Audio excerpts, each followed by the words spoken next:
afternoon, everyone. So I'm here today to present this problem.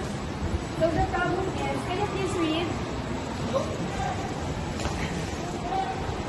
Follow a grade 10 student created DIY kitchen installed during the school foundation day. Its keychain costs him 35 pesos to make.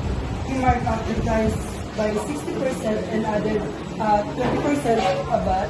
On the event day, he offered a 20% discount to attract more buyers. He successfully sold 60 keychains. Thank you. So the first question is, what is the selling price before VAT?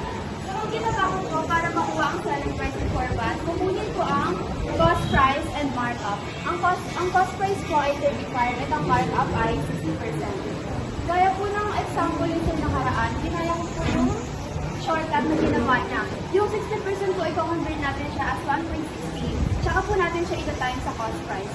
So, 35 times 1.60 is equal to 56. Ayan na po yung selling price before VAT. You can also check this on your calculator ko para mag-ginawa. Sure. So, next question is, what is the VAT amount? Para naman kung makuha ang VAT amount, kukunin po natin yung naging selling price before VAT niya.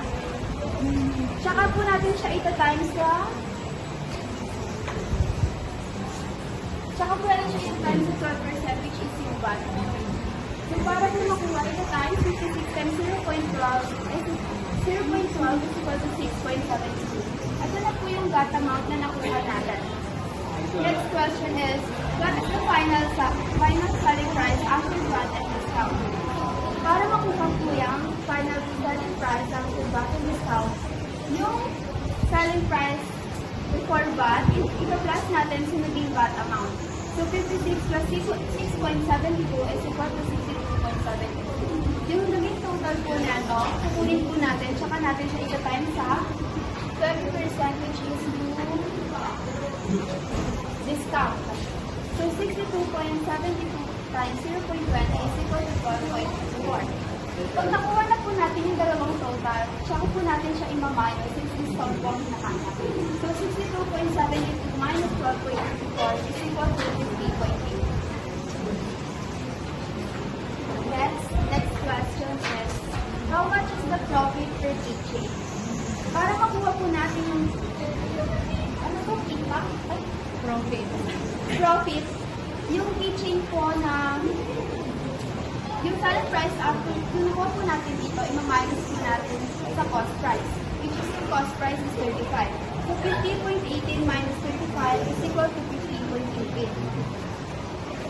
Next po is, what is Paulo's total profit? Kinukuha na po dito yung total profit. Ang madali lang po siya po net, kung ita-times po natin yung naging profit per keychain niya, ita-times natin sa naging sold keychain niya, which is 60. So, 15.18 times 60 is equal to 910.80. That's all.